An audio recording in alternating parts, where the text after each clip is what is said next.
Hello, ladies and gentlemen. Welcome to your Bitcoin show. I want to talk about something in more detail. You've all heard the rumors of FedCoin. I think at a certain point this is going to become more than rumors. Let's get the chart started right here, and let's take a look at this article right here. The IMF and World Bank are experimenting with blockchain technology. Should we be worried? Well, here's the thing. We're headed toward a hyperinflation. It's going to start slowly at first, Probably how it's going to start is the Fed is going to lower interest rates. Other world banks, other central banks of the world are going to follow suit. Then they're going to start into another round of quantitative easing. Quantitative easing 4. Anything could trigger this to happen very soon. Any reaction from the markets could trigger this to happen, and we'll go into quantitative easing 4. When we go into quantitative easing 4, what we're going to notice is not much at first. First few months, we won't notice much. But as it progresses and the Fed's balance sheet grows, confidence is going to start to be lost. And the reason why is basically they're creating all this new money and they're putting it into the system. Now, the net effects of this is after we slowly get into this hyperinflation, after a period of months and months and months, and it starts to roll faster and faster and faster, they're going to need to do something at a certain point. Now, the people will continue to use the currency. Even when the currency has lost a tremendous amount of its value, we only have to look at what's happening today. You have to understand that the US dollar has lost 97% of its purchasing power already. So they'll continue to use it when it's lost 98%, 99%, 99.5%. They'll continue to use it. But it's just it'll take a whole lot more dollars to buy whatever you're going to purchase. At a certain point, they have to do something. The answer is a reset. So basically how it works is they will give you a certain amount of time to turn in your old Federal Reserve notes, your dollars, that are either in your bank account as electronic cash or even in cash form. They'll give you a certain amount of time, possibly 3 months. Now, I'm just guessing. Maybe they'll give you longer. Maybe they'll give you a bit shorter. But you're going to have to transfer them into the new cryptocurrency that they're going to create. And that's going to be the reset.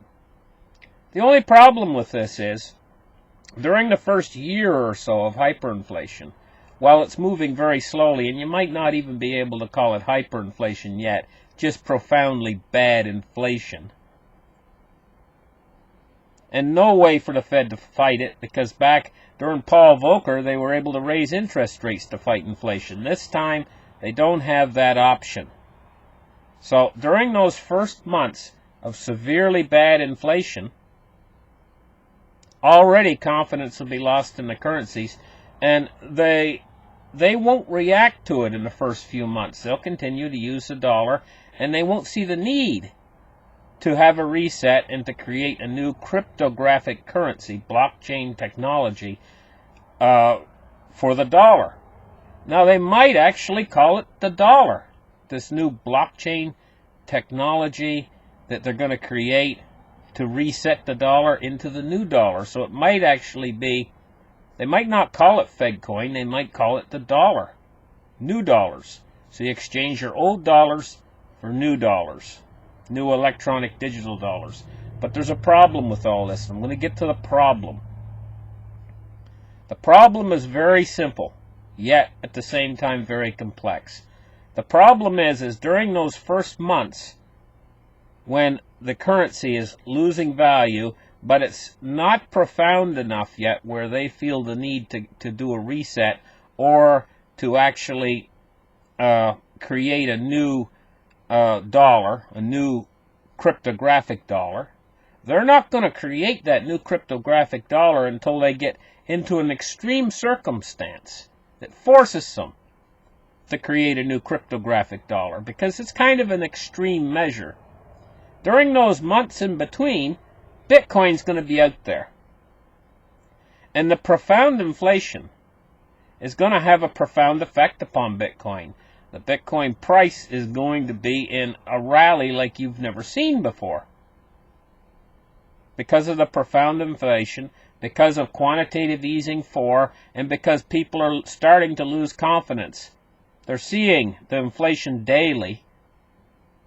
They're going to be flocking to cryptocurrency, gold, silver, wherever they can try to get out and get some safe haven for their dollar. They're actually going to be pulling their money out of the bank, people are, and they're going to be exchanging it for cryptocurrencies like Bitcoin, gold, silver during that period in time. So what's going to happen is in those leading months leading up to them creating these new cryptographic currencies that are going to be government issued,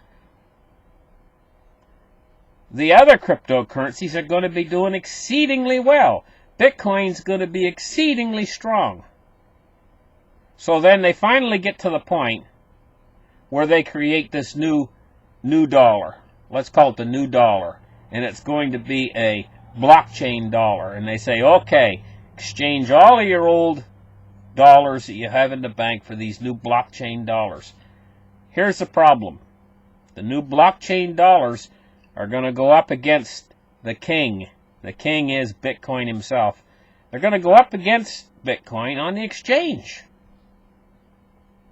Because these new digital dollars are going to be just like Tether is now.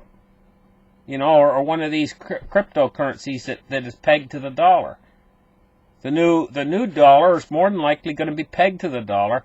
And what's going to happen is because it's undergoing an inflation, what's its price going to do up against Bitcoin on the exchange? Well, these new dollars are probably not going to be any different than the old dollars, not backed by anything. It's just that they're going to be a new technology to help the banks do away with cash. And this is one of the reasons why they're going to go into this, is to do a reset and get rid of cash at the same time. Because you're not going to be able to get these new dollars in cash form. Be able to spend them anywhere you could spend your old dollars. Have them on your phone. Spend them at Walmart, because they're going to be backed by the good faith of the United States government. But what people don't realize is the good faith of the United States government is not worth the paper it's written on. It's a decree. And if they do this to try to solve the problems with their old dollar, inflationary problems with their old dollar, they're just going to pass those inflationary problems off to their new cryptographic dollars.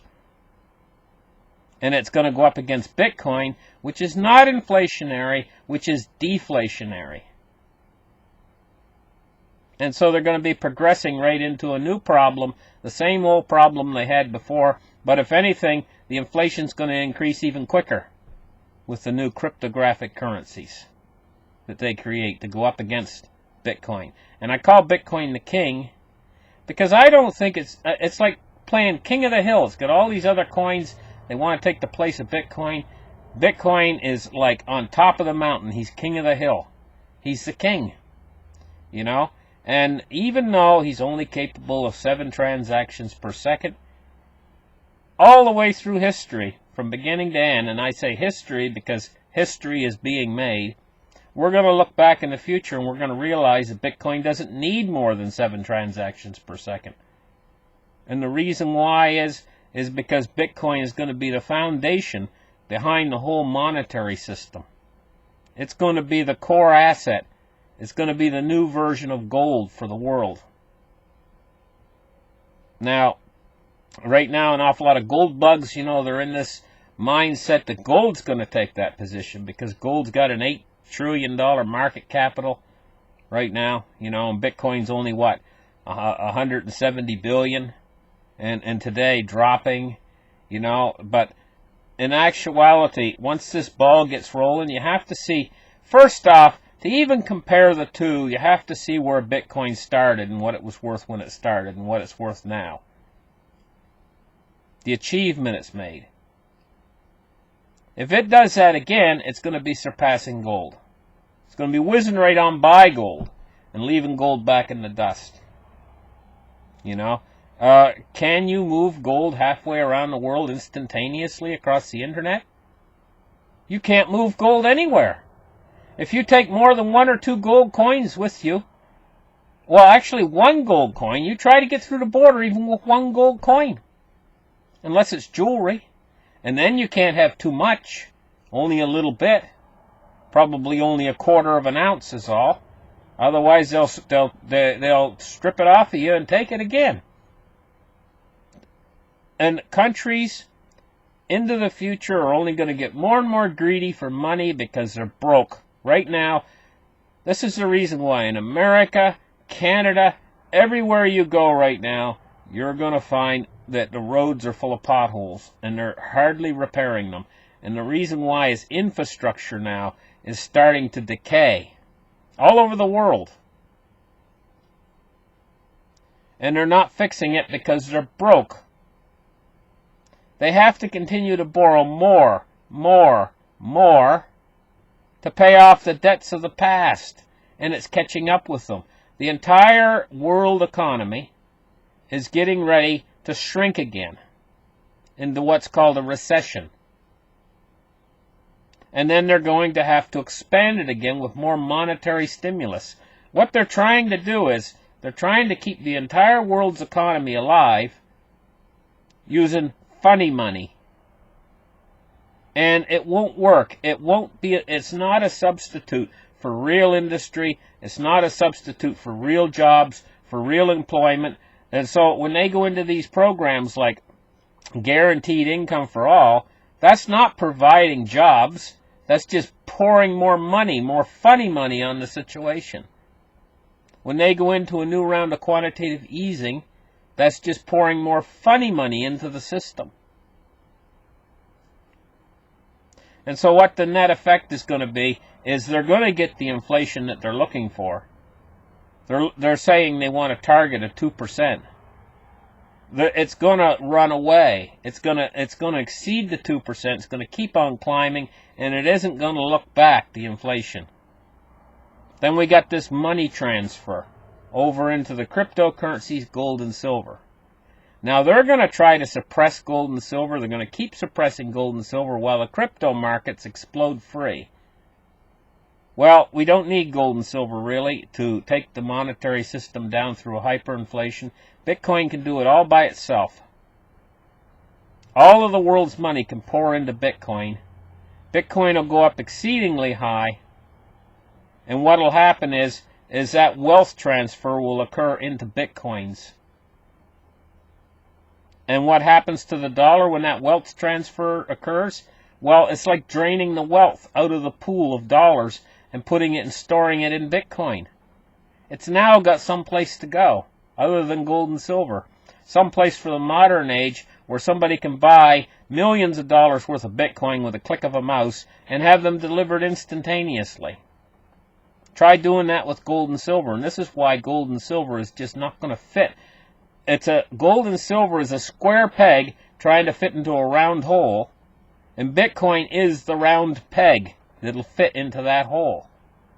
And I don't understand why a lot of gold bugs can't see this. They want gold to be the new world reserve currency and to be the money standard for the world. But we got a new upcomer. He's an upstart, Bitcoin. But he's looking to take that position away from gold. So thank you guys for listening. Like and subscribe, and we'll catch you guys in the next show. Bye-bye, guys.